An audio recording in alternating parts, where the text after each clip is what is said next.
저 오랜만에 어제 이제 사실은 낮에 제가 이 기사를 점심 먹기 전에 썼어요. 네. 그러면서 깜짝 놀랐어요, 이 기사를. 왜냐면 제가 밥 아이거를 잘 알거든요. 예, 개인적으로 알진 않아요.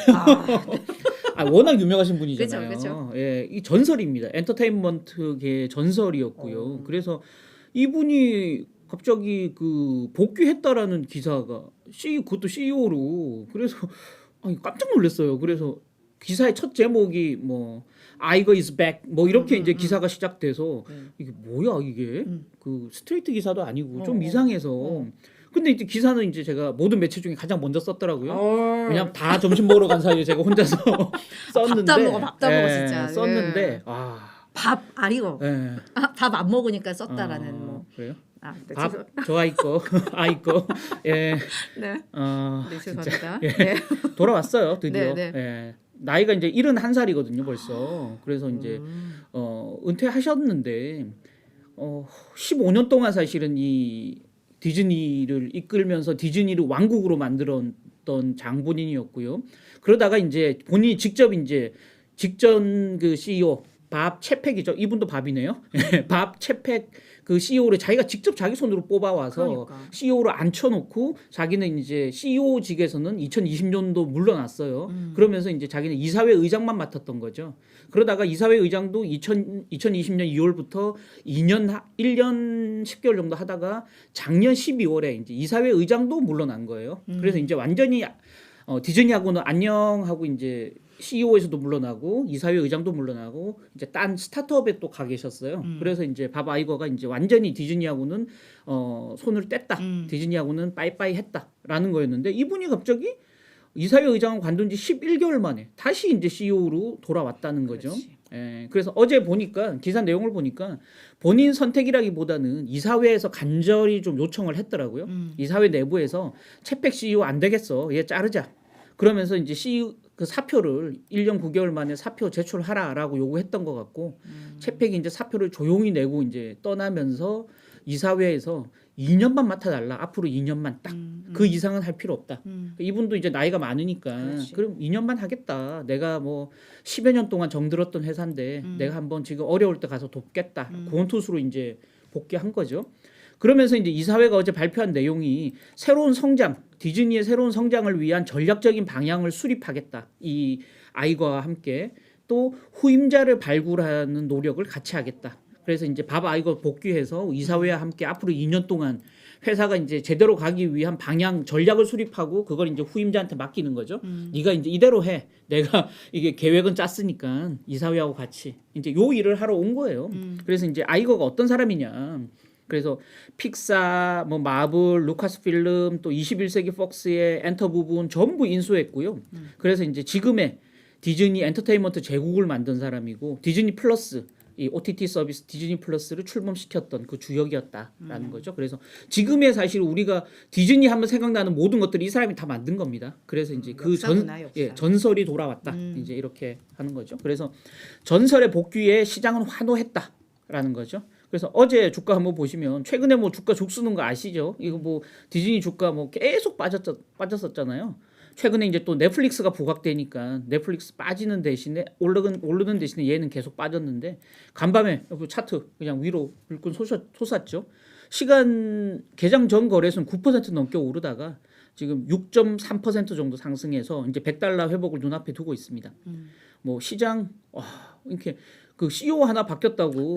저도 놀랐어요. 예, 월가에서 어제 나온 보고서만 17개더라고요. 근데 17개 보고서가 나왔는데 모두가 다 이 얘기만 사실은 쓴 거예요. 아이거 얘기만 썼는데 엄청난 사람인 거죠. 그래서 이제 네이선스에서는 모페트 네이선스에서는 투자 의견 아예 높였습니다. 시장 평균에서 시장 상회로 높였고 목표 주가 현재 주가 대비해서 30% 이상 더 뛸 수 있다. $120 제시했고요. CEO 교체라는 용단을 2년도 안 된 사람인데요. CEO를 교체하는 용단을 내린 이사회에 박수를 보낸다. 이런 보고서가 사실은 좀 아니 밥 체크는 어떻게 되는 거야? 그러니까요. 너무하더라. 너무 잔인해 좀. 그렇죠. 밥 있는지 이제 체크해야죠 가서. 근데 아니, 보고서가 이렇게 나온 게 사실 좀 이해가 안 되잖아요. 보고서 내용이 또 이래. 아이거에 대한 우리의 애정을 숨기지 않겠다. 그동안 아이거가 15년 동안 CEO를 했던 그 업적도 우린 존경한다. 이런 보고서를 애널리스트가 낸다는 것 자체가 너무 이례적인 거죠. 그만큼 전설이다라는 거고요. 모건 스탠리도 비중 확대, 목표 주가 $125 유지하면서 현재 디즈니의 문제적 상황, 아이거가 다 되돌려 놓을 거야. 이게 너무 믿음이 큰 거 아닌가요? 그러니까. 웰스파고 긍정적 서프라이즈였다. 투자자들도 아이거 복귀를 호재로 받아들이고 있는 것 같다. 아이거만으로 모든 문제가 해결되지는 않지만 새로운 방향성을 제시할 걸로 기대된다. 베어드는 아이거 복귀 거대한 뉴스였다. 스티브 잡스의 애플 복귀 이후 가장 화려한 복귀였다. 이거는 아 진짜. 알잖아요. 스티브 잡스가 애플 만들었다고 워즈니악하고 함께 워낙 이제 혼자서 막 그 독불장군처럼 행동하다가 이사회가 쫓아냈죠. 그래서 이제 딴 회사 가 있다가 애플이 거의 망하기 직전에 야 이사회가 야 잡스야 우리 다시 도와줘. 그치. 잡스가 이제 망해가는 애플을 다시 이제 살려내는 그 이제 화려한 복귀를 여기 비유한 겁니다. 와 이건 뭐 사건이죠 사건. 맞아요. 월가의 사건. 자 그럼 이제 뭘 할 것인가 봐야죠. 아이거가 돌아왔는데 뭘 할 것인가. 훌루를 조기에 인수할 가능성이 굉장히 크고요. ESPN 스포츠 채널이죠. 분사하는 방안을 고민할 가능성이 있다라는 거죠. 그러니까 ESPN은 두 가지로 돈을 벌어주는 겁니다. 지금 케이블이라고 돼 있는 비즈니스 있죠. 네네네. 이 TV에 연결하는 케이블에서 ESPN이 사실은 거의 독보적인 컨텐츠 제공하면서 돈을 벌고 있고요. 또 이제 ESPN 플러스라고 해서 이 OTT 서비스도 또 제공하잖아요. 그래서 ESPN은 OTT와 케이블 두 가지로 돈을 벌어주는 황금 아래 낳는 거위다라는 거죠. 훌루는 심지어는 지금 뭐 그 성장률로 보면 디즈니 플러스, ESPN 플러스 셋 중에서 가장 많은 유료 가입자를 지금 늘리고 있는 채널이거든요. 그래서 훌루 이 두 가지가 사실은 합쳐져야 디즈니 플러스가 완전체가 될 수 그렇지. 있다라는 거죠. 그렇게 본다면 아이거가 이제 결정해야 될 사안이 두 가지라는 거죠. 그래서 이 훌루는 왜 문제가 되냐면 지난번 이제 서드 포인트 행동주의 투자자 서드 포인트가 이 디즈니 주식을 처음 취득을 하면서 요구했던 게 딱 그거였잖아요. 훌루 조기에 인수하고 ESPN 분사해 이걸 요구했던 거거든요. 그래서 이걸 고민할 가능성이 가장 크다. 지금 시장이 거기에 동조하고 있기 때문에 그래서 이제 모건 스탠리가 얘기했어요. 레거시 그 컨텐츠 배급사인 디즈니가 스트리밍 업체로 완전히 전환해야 되는데 그게 가장 급선무인데 그 일을 해야 될 사람이 아이거다. 아이거가 그 일을 완성해야 될 사람이다. 왜냐하면 디즈니 플러스를 만든 사람이니까 이제 자기가 유종의 미를 거둬라라는 거고요. 이걸 이제 속도감 있게 빠르게 추진하면서도 또한 비용을 낮춰서 수익을 높여야 되는 두 가지 과제를 안고 있다라는 거죠. 그래서 완전한 스트리밍 업체로의 전환 하나. 그리고 비용이 너무 많이 들어가는 스트리밍인데 이걸 비용을 낮춰서 수익성을 높이는 하나 이 두 가지를 하라는 거죠. JP 모건은 아이거가 단기적으로 전략적 변화를 크게 가져가긴 쉽지 않을 거다. 그래서 일단은 지금 계약 조건이 계약이 돼 있는 게 뭐냐면 지금 33% 잔여 지분을 컴캐스트가 가지고 있거든요. 컴캐스트한테 2024년에 이제 이 지분을 마지막으로 사오기로 했거든요. 그렇게 된다면 이제 디즈니가 이제 100% 훌루 지분을 가지게 되는 건데 그걸 이제 앞당겨서 살 가능성이 굉장히 크다. 왜냐하면 훌루하고 이제 통합적인 컨텐츠를 만들기 위해서 훌루를 거의 자신의 100% 자회사로 둬야 될 필요성이 있기 때문에 훌루를 아예 2024년 전에 내년 중에 인수할 가능성이 굉장히 크다. 다만 이제 33% 잔여 지분 인수하려면 우리 돈으로 들어가는 현금이 한 30조 정도 되는 것 같아요. 그래서 금액이 너무 많은 돈이 들어가기 때문에 이걸 어떻게 감당할지가 가장 큰 부분이고요. 또 이제 ESPN 분사는 황금 아래 낳는 거위이기 때문에 쉽지 않을 그래, 거다 맞아. 이렇게 보고 있는 거죠. 지금 한번 보시면 스트리밍 워라고 밑에 차트 나와 있는데 미국에서는 넷플릭스가 가입자가 2억 명이고요. 디즈니 플러스가 1억 한 중반대예요. 그래서 미국에서는 넷플릭스가 여전히 1위다. 그러나 글로벌로 보면 월트 디즈니가 이미 앞질렀죠. 넷플릭스를 앞질러서 지금 이제 가 있고요. 디즈니도 디즈니 플러스도 지금 여기 파란색 차트 보시면 빠르게 올라가 있죠. 미국에서는 빠르게 못 올라가는데 해외 쪽에서 빠르게 올라가요. 지금 디즈니 플러스가. 그래서 그 지난 3분기 실적 발표 보면 해외 쪽에서 유료 가입자가 50% 이상 늘었거든요. 근데 미국은 안 늘고 있어요, 지금. 그게 문제라는 거죠.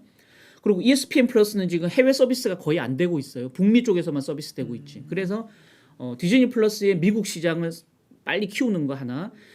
그게 이제 훌루가 도와줘야 된다라는 거고요. ESPN 플러스는 미국에서는 잘 나가고 있는데 이걸 해외 서비스를 하는 게 두 번째 이제 숙제고요. 옆에 차트 보시면 이게 그 디즈니의 OTT 서비스 부분 그 이익이거든요. 적자 폭이 계속 빠르게 확대되고 있다. 이걸 어떻게 아이거가 우리 풀어낼 것인가가 가장 큰 이제 숙제라는 거죠. 그래서 이제 그 중에 또 가장 큰 부분이 바로 ESPN은 어찌할 거입니다. 옆에 한번 그 디즈니의 매출액하고 영업이익을 이제 브렉다운한 거예요. 보시면 이렇습니다. 가장 높은 비중 35%.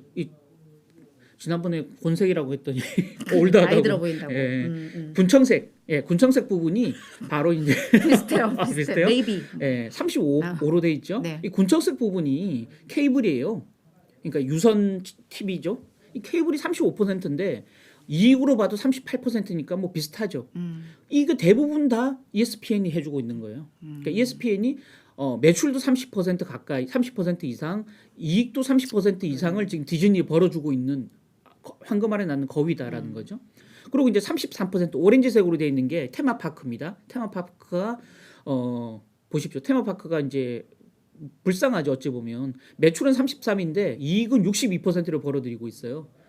그나마 이제 테마파크가 최근에 이제 요금도 좀 올랐고 그러면서 이제 테마파크가 좀 효자 노릇을 하고 있다. 근데 이제 가장 큰 문제는 뭐냐면 다이렉트 투 컨슈머 이게 이제 그 OTT 서비스예요.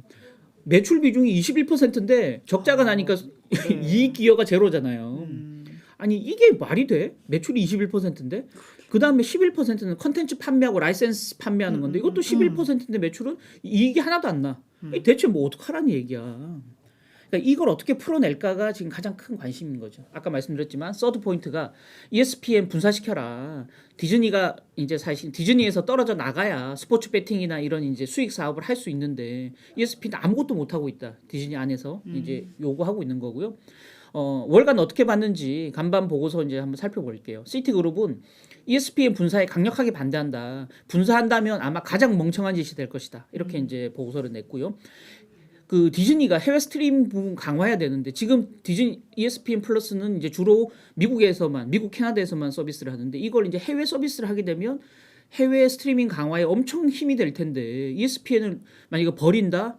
그럼 디즈니 해외 스트리밍 강화 안 돼라는 거고요. 또 디즈니 전체 그 잉여 현금 흐름 대부분을 지금 이 ESPN이 벌어주고 있는데 이 통합성을 높이지 않으면 스트리밍 부분 손실을 막을 수가 없다. 그러면 아이거 역시 물러나야 된다. 쫓겨나야 된다라는 거죠.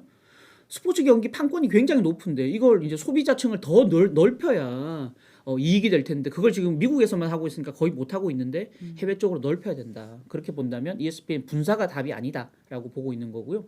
모건 스탠리는 그게 중요한 게 아니다. ESPN 분사가 중요한 게 아니고 OTT 사업의 비용 절감이 지금 더 급하다. 그래서 아이거 비용 줄이는 노력부터 하라라고 얘기한 거예요. 그래서 넷플릭스가 OTT 매출로 보면 디즈니보다 100억 달러 더 큰데 그 비용 컨텐츠 제작에 들어가는 비용인데요. 비용이 지금 2배 더 디즈니가 높은 거예요. 그러니까 사실 말이 안 되죠. 근데 이제 문제는 이겁니다. 제가 이 그래프를 안 갖고 왔는데 넷플릭스는 자체 제작, 전체 컨텐츠에서 자체 제작하는 부분, 자기 돈을 넣어서 제작하는 부분이 한 10%도 안 돼요. 그러니까 한 8%, 9%? 뭐 한국에서 많은 제작비를 투입해서 컨텐츠를 만들고 있지만 그래도 한 8, 9%고 나머지는 이제 사오거나 라이센스를 사오거나 아니면 이제 딴 거 제휴해서 이제 영상을 틀어주는 건데 지금 이 디즈니는 사실은 자기 영상이 워낙 강한 회사다 보니까 여기에 집착을 못 버리는 거예요. 직접 다 만들어야 돼. 아이고. 그러다 보니까 전체 컨텐츠의 거의 18%를 자체 제작을 하고 있는 거예요. 그래서 비용을 너무 많이 쓰고 있다. 이 비용을 줄여라라고 모건 스탠리는 조언하고 있고요. 웰스파고는 오히려 긍정적으로 사실은 좀 봤어요. 그래서 비용을 줄일 수 있는데 컨텐츠 제작비를 줄여라라고 했는데 어떻게 얘기했냐면 전임 최팩 그 CEO는 테마파크 전문가인데 테마파크 이익은 많이 늘렸지만 이분은 헐리우드하고 전혀 어울리지 못했다라는 거죠.